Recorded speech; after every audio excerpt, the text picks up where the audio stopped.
Assalamualaikum warahmatullahi wabarakatuh.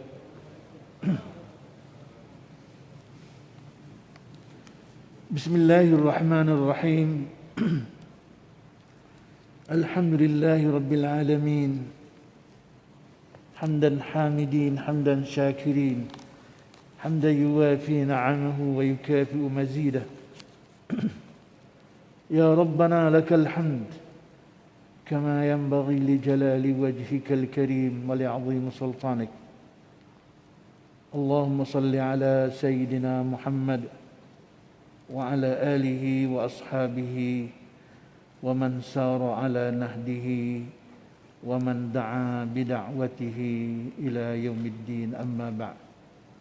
رب اشرح لي صدري ويسر لي أمري واحلل عقدة من لساني يفقه قولي. اللهم افتح علينا حكمتك وانشر علينا من خزائن رحمتك يا أرحم الراحمين والحمد لله رب العالمين.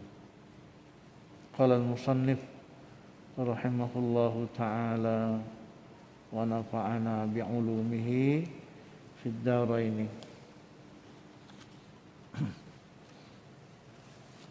Muka surat berapa Yusuf? Okey.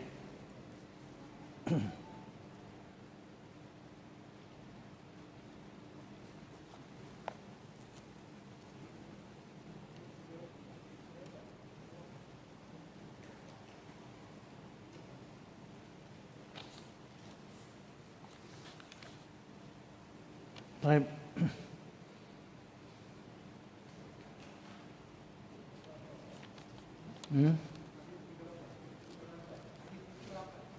Ya. 38. Baik. Hadis 38, sopan santun. Sopan santun waktu datang menyempurnakan sembahyang. Ini disiplin, disiplin atau cara ataupun disiplin, peraturan, akhlak. Ya, nilai-nilai murni, nilai-nilai yang baik.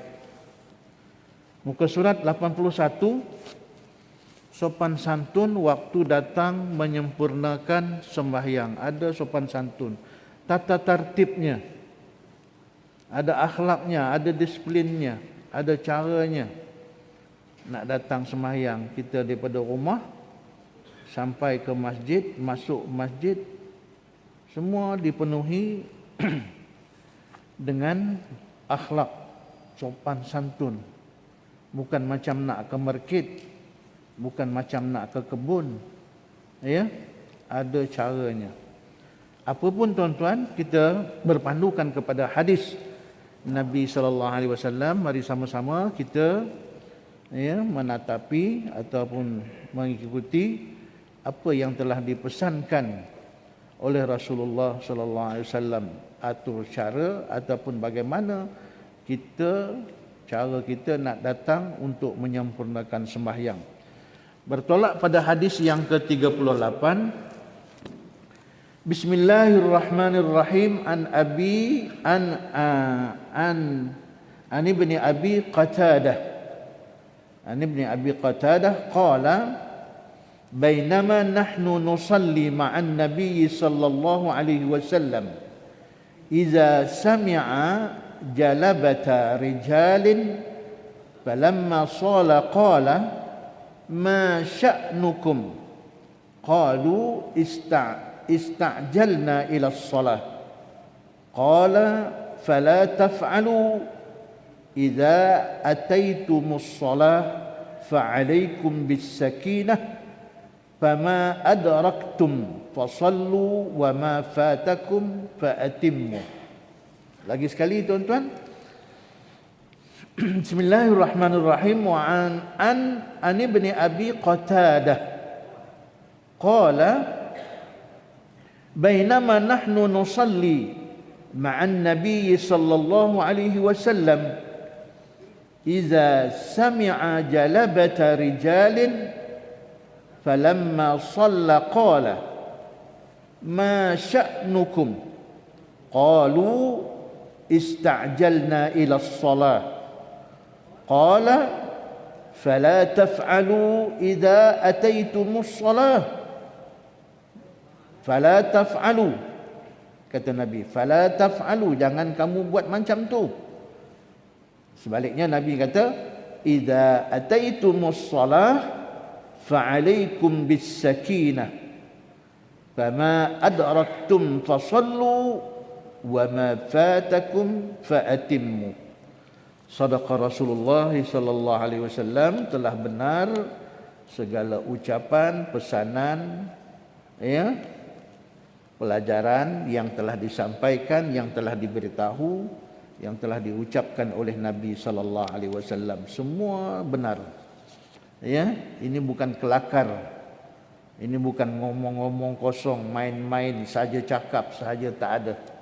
Nabi dia tidak begitu. Semua apa yang telah diucapkan itu adalah merupakan dasar, prinsip, perkara pokok, ya, yang tak boleh kita ambil mudah. Taib, maksud hadis yang kita baca sebentar tadi daripada Abu Qatadah. Dia berkata, sedang kami masih bersembahyang, berserta dengan Nabi sallallahu alaihi wasallam, tiba-tiba mendengar ia suara gerak-geri seorang laki-laki. Sedang dalam sembahyang ni terdengar ada bunyi, ada suara, ya, gerak-geri seorang laki-laki, ya, kalut, ya, macam sibuk, kalut, orang kata kalut. Maka tatkala dia telah selesai sembahyang, Nabi bersama dengan para jamaah yang lain telah selesai mengerjakan sembahyang, lalu Nabi menghadap para jamaah sekaliannya, ya, berpusing menghadap kepada para jamaah macam saya sekarang ini berhadapan dengan tuan-tuan. Lalu Nabi bersabda, apa pasal koma ni? Gitulah bahasa kita ni. Apa pasal? Ngapa? Apa hal? Gitulah. Satu pertanyaan, satu persoalan. Apa keadaan kamu ni? Ngapa koma? Gitu. Maka berkata, bergopoh gapah kami kepada sembahyang. Mereka, sebahagian mereka ataupun orang yang berkenaan itu menjawab, orang yang buat macam kalut-kalut tadi pun menjawab, kami gopoh gapah untuk datang sembahyang. Ya. Lalu Nabi bersabda lagi sekali, kata Nabi, ya, maka jangan kamu perbuat hal demikian itu. Jangan kamu buat rupa itu. Bahasa kita Kuala. Ya, kamu jangan buat rupa itu. Ya, apabila kamu datang kepada sembahyang, jangan buat rupa itu. Kena, orang kata, ya, kena lembut, kena berdisiplin, ya, jangan sopan santun, jangan gopoh gapah rupa itu tu. Ya, sebab kalau gopoh gapah ni sebenarnya daripada syaitan. Ya, kalau kita buat gopoh gapah, itu adalah hasutan, didikan, ajaran daripada iblis dan juga syaitan. Patutnya kita nak datang sembahyang itu dalam keadaan yang lembut, ya, jangan gopoh gapah, jangan berlari. Ini berlari daripada pagar lagi berlari, daripada bilik air lagi, daripada tempat berwuduk berlari sampai ke sap ni. Ya, tak mau, jangan rupa itu. Maka jangan kamu perbuat seperti itu, seperti demikian. Apabila kamu datang kepada sembahyang, tetapi kata Nabi, hendaklah kamu datang, ya, kepada sembahyang itu dengan keadaannya tenang dan sopan santun, tenang, cool, ya, jangan kalut-kalut rupa itu tu. Ini macam nak berebut apa-apa sesuatu, ya, nak terekam apa. Datang dalam keadaan yang tenang dan sopan santun.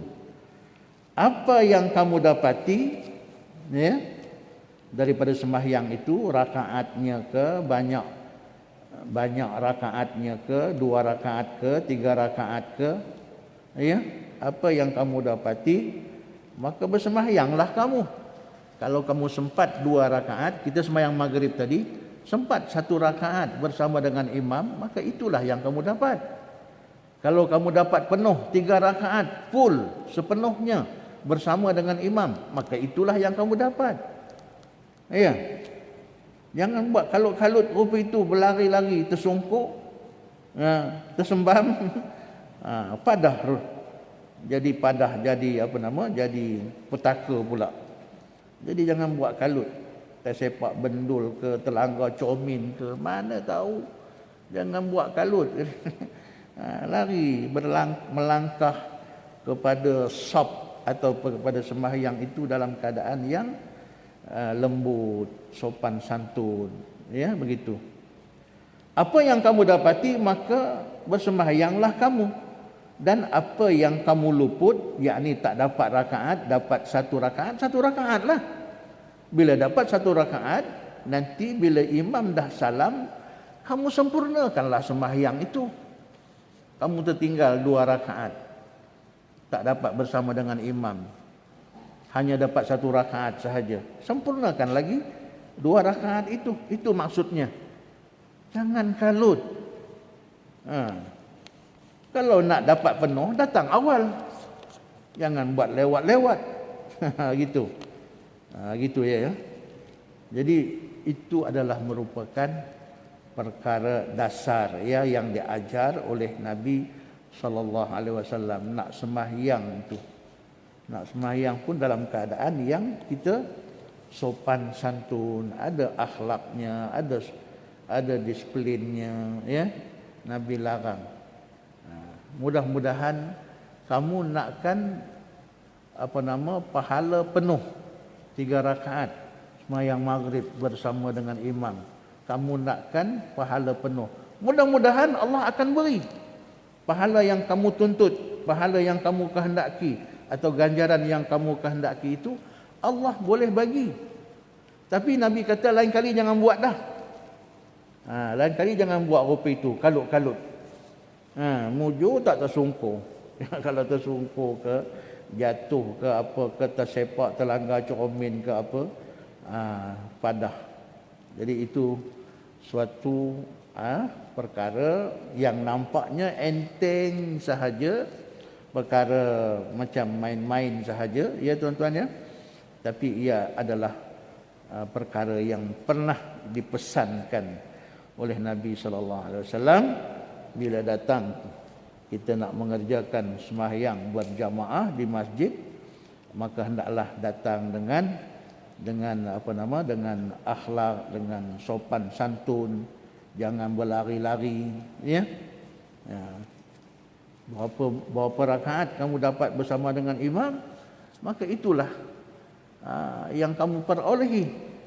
Kalau sekiranya ada kekurangan bilangan rakaat kamu bersama dengan imam, maka bila imam dah salam, kamu sempurnakanlah berapa rakaat yang kamu ketinggalan. Begitu. Baik, keterangan hadis. Qatadah, ya, seorang sahabat berkata bahawa sedang mereka di dalam sembahyang berserta dengan junjungan Nabi sallallahu alaihi wasallam, tiba-tiba junjungan mendengar, Nabi sallallahu alaihi wasallam mendengar suara gerak-geri orang laki-laki, yakni di antara jamaah lah, gerak-geri, ya, laki-laki ataupun jamaah itu. Kemudian tatkala telah selesai sembahyang, dia bertanya, apa pasal kamu ni? Kenapa kamu ni? Berkata mereka, ya, yang ini jamaah itu menjawab pertanyaan Nabi, ya.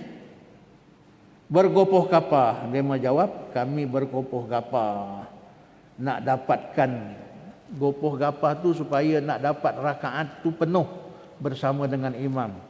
Kalau sembahyang maghrib 3 rakaat tu penuh dapat bersama dengan imam. Sebab itu kami bergopoh gapah, cepat berlari-lari, ya. Gitu, ya. Gopoh gapah kami untuk mengerjakan sembahyang. Lalu Nabi bersabda, janganlah kamu bergopoh gapah apabila kamu datang untuk menyempurnakan sembahyang. Jangan gopoh gapah. Datang dalam keadaan tenang gitu. Ya, sopan santun, lembut, ya. Tapi hendaklah kamu datang menyempurnakannya, yakni menyempurnakan sembahyang dengan keadaan yang tenang, bersopan santun. Bertenang-tenanglah. Ya. Jangan gopoh gapah. Kemudian sekadar mana bahagian sembahyang yang kamu dapat serta dengan imam, maka hendaklah kamu melakukan sembahyang itu. Maka hendaklah kamu melakukan sembahyang itu besertanya, dan sekadar mana sembahyang yang kamu luput, yakni tidak kamu mendapat rakaat bersama dengan imam, ya, maka hendaklah kamu sempurnakan rakaat itu, ya. Rakaat itu seorang diri setelah imam memberi salam. Bila imam beri salam, kamu sempurnakanlah beberapa rakaat lagi yang kamu tidak kerjakan. Kalau sembahyang maghrib itu tadi dia sempat bersama dengan imam satu rakaat, bermakna ada 2 rakaat lagi dia mesti sempurnakan setelah imam memberi salam. Pokoknya apa? Pokoknya jangan gopoh gapah, jangan lari-lari. Orang Brunei kata jangan belusir-lusir. Belusir itu maknanya berlari-lari. Bunyi kerpak. Ya. Jadi Nabi mendengar hal itu. Nabi bukan mendengar sahaja, tuan-tuan. Nabi dengan mukjizat yang ada pada dia, yang Allah beri kepada dia, dia boleh nampak. Walaupun dia sembahyang menghadap di depan, tapi apa yang berlaku di belakang tu dia boleh nampak, dia boleh tahu. Ya. Contohnya pada satu ketika Nabi sembahyang. Dia jadi imam. Dia tahu jamaah di belakangnya. Contohnya ada jamaah perempuan yang ketika itu dia dalam keadaan haid. Nabi nampak. Lantas lepas sembahyang, habis sembahyang, Nabi terus memberi pesanan ataupun memberi ingatan bagi orang perempuan yang sedang dalam keadaan uzur ataupun haid, ya, tidak boleh dia berada dalam masjid atau tidak boleh dia mengerjakan sembahyang. Nabi nampak, ya begitu. Seorang perempuan yang sedang dalam keadaan haid ataupun dalam keadaan uzur. Itu mukjizat keistimewaan Nabi SAW yang tak ada pada kita. Jangan kita pula mengaku aku nampak kamu begitu begini. Itu karutlah. Ya, ini hanya kepada para nabi-nabi ataupun para rasul yang Allah nak memberikan kemuliaan baginya. Mukjizat ni sebenarnya dia daripada Allah. Dia tak dapat nak dilawan, tak dapat nak dihadapi, tuan-tuan ya. Ya, kalau yang perkara sihir, ya, mukjizat ni ialah amrun tukhalifu lil adah. Ya, suatu perkara yang berlaku di luar daripada kebiasaan, itu mukjizat. Luar biasa. Itu mukjizat. Ya. Ada lagi perkara yang berlaku di luar daripada kebiasaan seperti maunah, karamah. Karamah ni kepada wali-waliullah, wali-wali Allah. Perkara yang berlaku terhadap hamba Allah, iaitu wali-waliullah. Kalau ada perkara yang berlaku terhadap waliullah, itu tak disebut sebagai mukjizat, itu dipanggil karamah.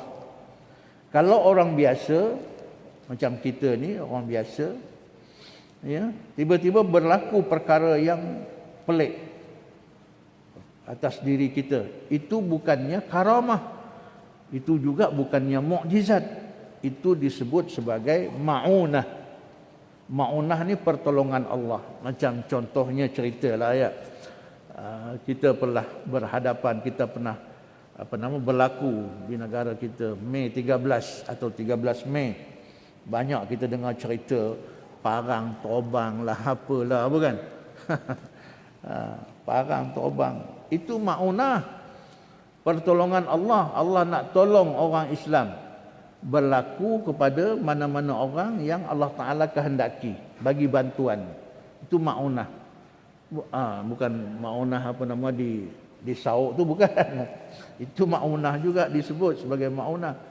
Ma'unah sebenarnya, ma'unah ialah merupakan suatu pertolongan Allah berlaku ke atas mereka atau seseorang itu perkara yang luar biasa. Ini tak boleh nak dilawan. Ma'unah ke, karamah ke, mukjizat apalagi lah yang paling tinggi, memang tak boleh nak dihadapi. Ia suatu pemberian, kurniaan datang daripada Allah Subhanahu wa taala. Ada lagi satu, itu sihir. Sihir perbuatan yang jahat lah tuan-tuan ya. Dan kita boleh sihir ni boleh dipelajari. Ya, siapa yang belajar ilmu sihir, dia boleh buat sihir. Gitu. Sihir ni boleh ditentang, boleh dihadapi, boleh ditewaskan, ya, dengan izin Allah ya. Banyak berlaku perkara-perkara cobaan untuk mensihir, tapi boleh dihadapi, boleh ditentang. Sihir ya. Contohnya kalau orang sakit, sakit perut dia buncit, panggil busung ni tuan-tuan ya. Orang busung ni perut dia macam buah temikai tu, bulat. Kalau dibawa ke hospital, doktor kata operation lah, bedah lah. Bila setelah dibedah masih lagi besar. Besar. Allahu Akbar, kesian. Ya. Ini sihir, perbuatan khianat. Ia dengan ada ilmu, menuntut ilmu sihir lah. Adalah caranya. Kalau busung ni. Tapi dengan izin Allah dia boleh ditewaskan, dikalahkan. Kalau ada orang busung, ya, kalau ada orang pandai ngobat, hilang, boleh sembuh. Busungnya itu, perut besar tadi kan, dengan izin Allah jugalah. Semua dengan izin Allah. Ini berlaku. Kalau kita nak buktikan orang-orang yang pernah berlaku busung terhadapnya dan telah melalui rawatan-rawatan, alhamdulillah, rawatan syifa contohnya, alhamdulillah Allah izinkan hilang sihirnya. Tak payah saya sebutlah siapa-siapa orangnya tuan-tuan, tapi telah, maknanya Allah izinkan, boleh ditewaskan. Contohnya dalam Al-Quran Allah berfirman, saya lupa surah apa, ayat berapa lupalah, tapi ada ayat Al-Quran Allah berfirman, falamma alqaw qala Musa ma ji'tum bihi as-sihr, ma ji'tum bihi as-sihr innallaha sayubtiluh, innallaha sayubtiluh, innallaha la yuslihu amalal mufsidin wa yuhiqqullahu al-haqqa bikalimatihi walau karihal mujrimun. Ayat ini khusus untuk membatalkan sihir. Kalau ada orang main silap mata contohnya, dulu-dulu tuan-tuan, kalau tempat kita ni kalau ada pasar minggu, hari minggu apa semua tu, ada persembahan, dia mau buat pertunjukan main silap mata, kita kata ya, silap mata. Sebelum dia nak buat persembahan silap mata ni, dia minta maaf dulu. Ahli-ahli sihir ni dia minta maaf. Ini hanya sebagai permainan, kita suka-suka, kata dia. Ini bukan benar-benar, ini permainan. Jadi jangan ganggu dia, jangan kacau dia. Dia minta maaf. Dia tahu bahawa ilmu sihir yang dia persembahkan itu boleh dibatalkan dengan izin Allah. Terutama kalau orang yang tahu ada ayat-ayat yang boleh membatalkan sihir. Dia minta maaf. Ini sebagai pertunjukan, main-main, suka-suka, seronok-seronok. Orang silap mata lah. Dulu, sekarang dah tak ada dah pertunjukan tu, tuan-tuan.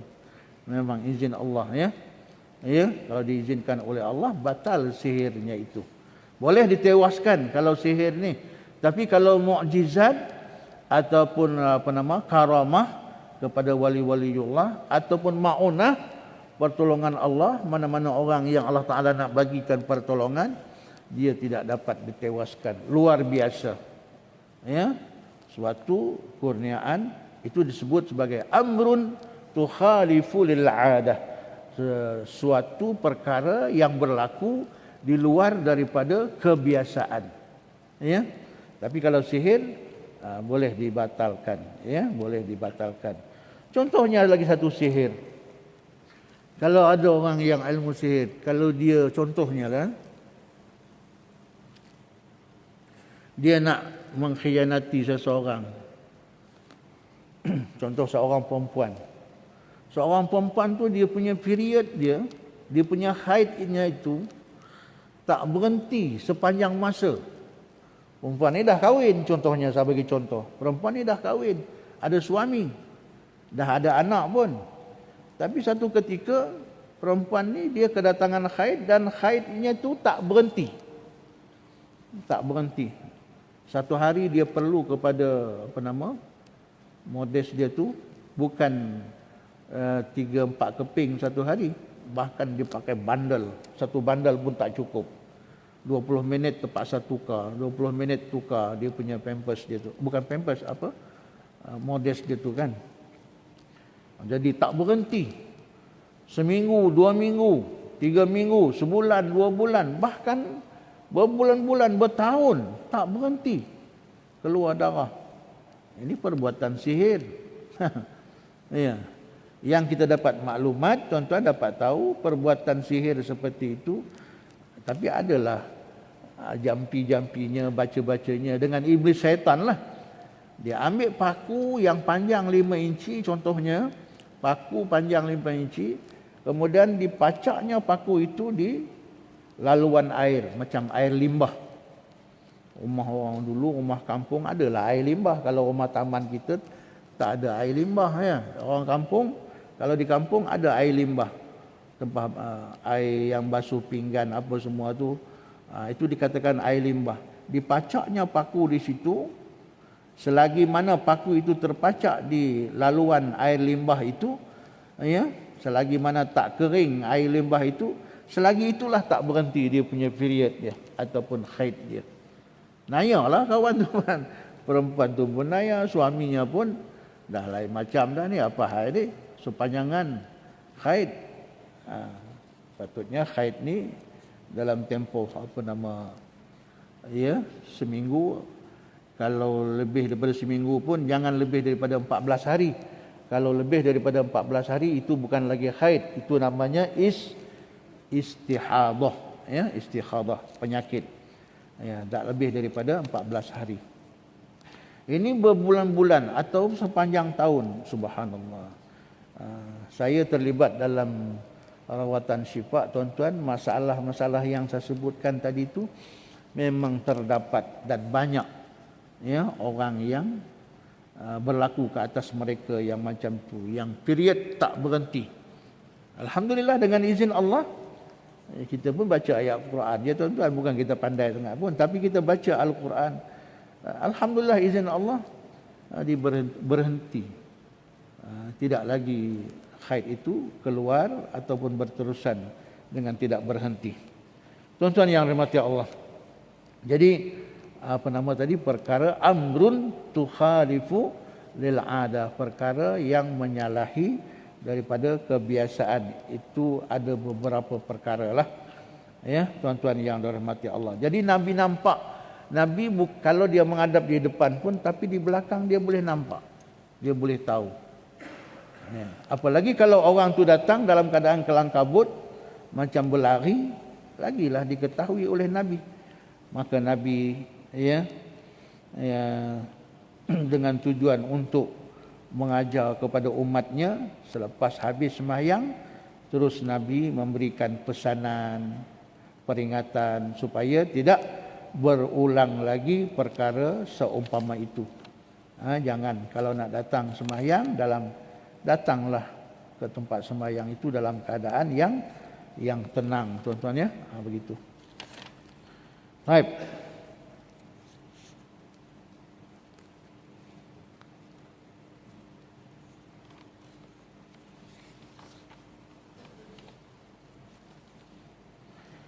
Kemudian sabda Rasulullah SAW, "Fama adraktum fasallu." Sabda Nabi SAW, "Fama adraktum fasallu," menjadi dalil mendapat fadilat sembahyang berjamaah dengan mendapat satu bahagian daripada sembahyang. Dan ini adalah pendapat kebanyakan ulama, dan ada pula yang berpendapat tiada didapati fadilat berjamaah dengan mendapat kurang daripada satu rakaat. Ini khilafnya pandangan pendapat ulama. Jadi kalau kita nak dapat fadilat sembahyang berjamaah, hendaklah kita dapat bersama dengan imam itu walaupun satu rakaat. Dia dapat pahala fadilat sembahyang berjamaah. Tuan-tuan ya, kelebihan sembahyang berjamaah. Sekurang-kurangnya satu rakaat. Yang lebih baiknya apabila imam itu takbiratul ula, kita pun turut takbir. Itu dapat fadilat yang penuh lah. Tapi setidak-tidaknya untuk mendapat fadilat salat berjamaah ini, sekurang-kurangnya satu rakaat kita dapat bersama dengan imam. Walaupun ada pandangan yang lain, dia kata kalau begitu dia tak dapat. Kalau satu rakaat dia kata tak dapat fadilat sembahyang berjamaah. Itu pandangan dia. Tapi walau bagaimanapun tuan-tuan kita ambil pendapat yang jumhur, kebanyakan ulama berpendapat sekurang-kurangnya untuk mendapat fadilat salat berjamaah itu kita dapat bersama dengan imam walaupun satu rakaat. Itu insya-Allah kita beroleh pahala ataupun fadilat kelebihan sembahyang berjamaah. Wallahu alam. Walan insya-Allah nantaqil ila maudhu'il akhar, kita berpindah pula tajuk yang seterusnya, hadis yang ke-39. Berdiri imam apabila dilakukan iqamah. Berdiri imam apabila dilakukan iqamah. Ini juga atur Nabi menyusun, Nabi memberitahu cara kita nak imam baik pada makmumnya. Imam. Jangan imam berdiri awal-awal. Bilal entah ke mana lagi. Belum qamat lagi, imam dah berdiri di tempat sembahyang. Ini bukan ajaran Nabi. Nabi kata, biarlah dia qamat dulu, Bilal tu qamat. Lepas tu imam barulah imam tu keluar dan berdiri di tempat yang dia nak sembahyang. Itu peraturan, itu cara ya. Walaupun kita pandang benda ni benda kecil, enteng. Benda kecil kita anggap macam tu enteng sahaja, tapi kita kena tahu ini suatu yang pernah diajar, pernah diberitahu oleh Nabi sallallahu alaihi wasallam. Tunggulah Bilal nak qamat dulu kan. Ini macam mendesak Bilal. Mana Bilal ni? Imam pula bising cari Bilal. Mana Bilal ni tak qamat lagi? Dah, bukan macam tu. Biarlah itu kerja Bilal. Bila dia nak, sebenarnya qamat ni nak azan, bila nak azan itu hak Bilal. Dia tak payah jumpa imam. Imam, sekarang dah masuk waktu, nak azan ke tak azan ni? Tak payah. Bila masuk dah waktu, Bilal dengan sendirinya dia kena azan. Benda dia sunat sunat. Naklah azan. Tapi bila dia nak qamat, Bilal ni bila dia nak qamat, ini ambil perhatian tuan-tuan, sama ada di kampung, di surau atau di masjid kita di kampung ke atau di sini ke, kita kena ambil perhatian. Bila Bilal tu nak qamat, Bilal tu kena jumpa imam dulu. Kena tahu di mana imam. Jangan terus-terus qamat je. Kadang imam sakit perut, ya benar. Tapi teman biasa juga subuh tuan-tuan ya. Kalau subuh ni di rumah tu masa berwuduk tu jenuh. Neran-neran tak mau keluar pun. Bila sampai di masjid udah sakit perut. Teman cari Cikgu Zabidi lah, tolong ganti cikgu, tolong ganti imam. Jadi kena tengok imam dulu ada ke tak ada. Jangan terus qamat je. Dan ini benda yang disusun, yang telah diberitahu oleh Nabi. Azan tadi ialah tak apalah, Bilal boleh dia kena azan lah. Bila masuk saja waktu dia azan. Tak payah beritahu imam. Mam, saya nak azan ya. Masuk dah waktu ni, tak payah. Tapi nak qamat, patutnya dia kena jumpa dulu atau kena cari mana imamnya. Aku nak qamat dah. Dan kemudian setelah Bilal itu qamat, maka barulah imam itu keluar. Macam Nabi, dia daripada rumah dia lah kan, keluar dan berada di tempat dia sembahyang. Kemudian para jamaah jangan berdiri awal-awal. Ini saya nak beritahu semua, ini kepentingan kita tuan-tuan ya. Bukan ada sebaliknya, tak ada. Kepentingan kita. Bila Bilal qamat, kalau belum lagi qamat, jangan kita berdiri tegak je. Mana Bilal ni? Mana? Masa dah lewat dah ni, dah basi dah kata dia. Ada pula basi pula. Mana Bilal ni? Tak qamat-qamat lagi. Jangan. Itu hak siapa? Hak imam dan hak Bilal. Jangan kita berdiri awal-awal. Tapi macam mana pun tuan-tuan, alhamdulillah saya perhatikan kita sini, sebahagian kita lah. Ya, sudah memahami, dia tak berdiri awal-awal. Dia tunggu Bilal tu habis qamat baru dia berdiri. Imam pun dah berdiri di depan, baru dia berdiri. Alhamdulillah. Ini kepahaman yang macam ni yang kita nak tuan-tuan ya. Biar kita sama rata memahami ya, dalam satu masalah itu kepahaman yang apa? Secara menyeluruh bersama. Ya tuan-tuan ya. Ini kadang-kadang kita memaksa Bilal. Mana Bilal? Tak qamat-qamat lagi. Udah basi. Dah lama berbenar dah ni gitu. Kesian Bilal tu. Jadi biar dia qamat, dah habis qamat baru kita berdiri di tempat kita, di saf kita tu. Jangan kita macam seolah-olah mendesak, memaksa. Ya, begitu jangan. Jadi kita hendaklah nanti tuan-tuan sekata udah Bilal itu qamat sempurna, baru kita berdiri. Bilal pun imam pun sudah berada di tempat dia untuk sembahyang. Oh, kita berdiri supaya kita tak lenguh.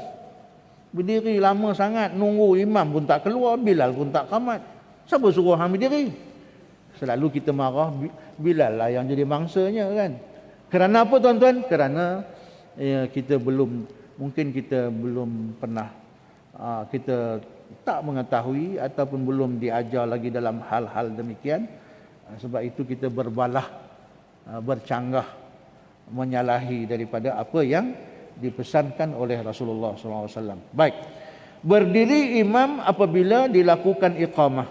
Hadis ke-39, an Abi Qatadah qala Rasulullah sallallahu alaihi wasallam, iza uqimatis salah fala taqumu hatta tarawni wa alaikumus sakinah wal waqaru.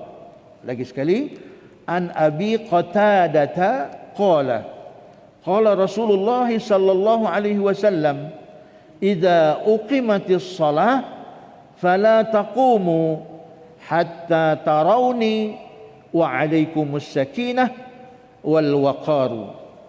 Daripada Abu Qatadah, dia berkata, telah bersabda Rasulullah sallallahu alaihi wasallam, apabila didirikan iqamah, bila didirikan iqamah untuk sembahyang, ya, apabila didirikan iqamah sembahyang, maka jangan kamu berdiri hingga kamu melihat aku. Ya. Bilal sudah melaungkan kalimat iqamah. Allahu akbar, Allahu akbar. Asyhadu an la ilaha illallah. Asyhadu anna Muhammadar Rasulullah. Jangan berdiri lagi. Jangan berdiri lagi, kata Nabi. Ya. Jangan kamu berdiri sehingga kamu melihat aku, kata Nabi. Sehingga kita nampak imam dah berada di tempat dia nak sembahyang tu, barulah kamu berdiri. Gitu. Jangan nampak kalut sangat. Jangan nampak kalut. Sehinggalah kamu melihat aku, kata Nabi. Dan hendaklah kamu berlaku tenang supaya nampak tenang, relax, ya, cool. Begitu ya. Tak ada kalut-kalut. Ini terpusing-pusing. Mana Bilal? Bilal mana? Sian Bilal. Bilal ni bukan budak-budak, tuan-tuan ya. Dah jadi tok budak, bapak budak. Okey. Jadi kita kena faham itu. Ini bukan nak kata siapa, tuan-tuan ya. Kita ambil faham je. Bila kita faham ini, insya-Allah, dan kita praktikkan dalam kelakuan kita, dalam amalan kita, insya-Allah. Jangan kamu berdiri sehinggalah kamu melihat aku, kata Nabi. Dan hendaklah kamu berlaku tenang, sopan santun dan berlemah lembut.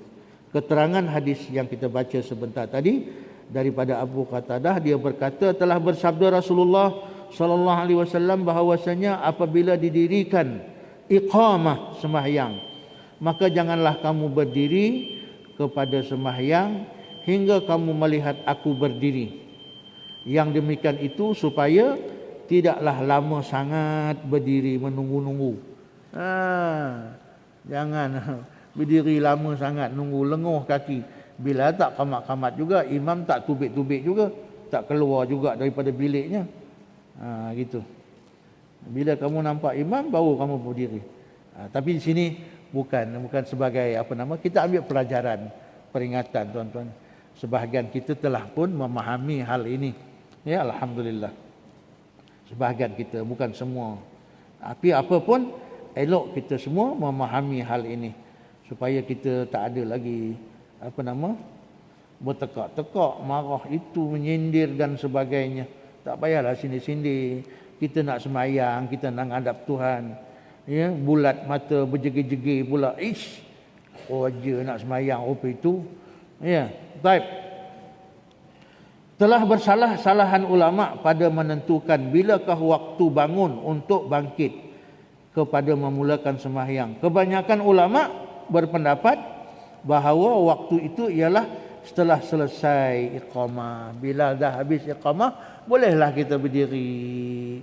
Nak nunggu imam saja lagi keluar. Ya, gitu. Ya. Kemudian Rasulullah SAW menyambung sabdanya, iaitu hendaklah kamu berlaku sopan santun dalam gerak-geri dan berlemah lembut. Tak usah jegi mata lah. Allah, berjegi mata pula nak sembahyang. Ya. Apa lagi Bilal? Mana Bilal? Ya. Siap Bilal tu ya. Ya. Berlaku sopan santun dalam gerak-geri dan berlemah lembut dalam kelakuan hendak menunaikan sembahyang. Dan kelakuan ini adalah sebaik-baik bagi orang yang hendak mengerjakan sembahyang. Kerana dengan cara demikian itu, perasaan dan jiwa lebih tumpu kepada sembahyang. Begitu, tuan-tuan ya. Jadi sama-sama kita perbetulkanlah. Kalau kita berasa selama ini kita tidak menepati seperti apa yang telah disabdakan oleh Rasulullah, yang dikehendaki oleh Rasulullah, kita perbetulkan sendirilah. Gitu ya, kita perelokkan ya, ataupun kita perbetulkan. Ini dalam arti kata ya, tahsinus solat. Tahsin maknanya memperelok, memperbagus, menyempurnakan. Untuk menyempurnakan sembahyang. Ya. Wallahu alam, insya-Allah yang ke depan kita sambung lagi ya, hadis yang ke-40, imam berhadas tatkala ya tatkala hendak mendirikan sembahyang. Ini pun satu masalah juga ya. Kalau berlaku demikian, bagaimana keadaannya? Ya, jika berlaku, kita ambil perhatian. InsyaAllah yang ke depan lah, insyaAllah bulan depan. Imam berhadas tatkala hendak didirikan sembahyang. Imam tu. Macam dulu Rasulullah lah sebagai imam, ketika nak sembahyang, dia lupa. Rupanya belum mandi hadas lagi, belum angkat hadas besar. Macam mana nak buat? Dia pun balik ke rumah lu, mandi. Habis mandi dia keluar balik ke masjid, tengok rambut basah je. Ya. Jadi imam, bagaimana keadaan makmum? Makmum hendaklah tunggu. Kalau berdiri, berdirilah. Tunggulah sekejap. Habis mandi nanti Nabi pun keluar, nampak rambut Nabi tu basah aja gitu. Lupa tuan. Ya, jangan kita pun boleh lupa juga. Imam pula tu yang lupa tu. Rupanya bila Allahu Akbar, oh aku tak mandi lagi. Mandi tu pula mandi wajib, bukan mandi sunat. Bahaya. Jadi tolong peringatlah imam, Bilal ke nak qamat, imam dah mandi ke belum? Khabar. Kena sebagai peringatan. Wallahu taala alam. Yang ke depan insya-Allah hadis 40 ya. Aku qauli hadza wa astaghfirullah li wa lakum. Wassalamualaikum warahmatullahi wabarakatuh. Allahumma salli ala Muhammad.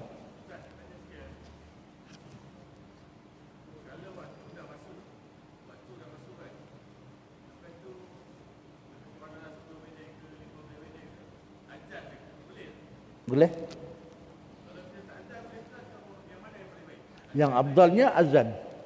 Bila nak sembahyang, sama ada masuk saja waktu terus dia azan, atau dia terlewat 5 minit ke atau 10 minit ke, bila nak sembahyang kena azan. Azan dulu. Ya. Itu.